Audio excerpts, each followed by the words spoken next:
সালাউদ্দিন সাহেব কি বলে শোনেন। সমস্ত বিতর্ক হবে, বাহাস হবে।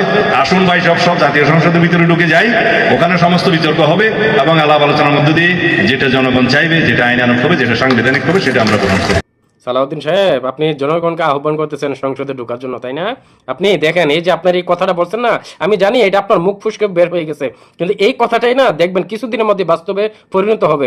যে এই জনতাদেরকে আপনি সংসদে ঢোকার জন্য আহ্বান করতেছেন, এই জনতা ঠিকই সংসদে ঢুকে যাবে। আর যেই দিন এই জনতা একবার সংসদে ঢুকে যাবে, ওই দিন আপনারা আর সংসদে থাকতে পারবে না, আপনাদেরকে পিটাইয়া এই সংসদ থেকে বের করবে।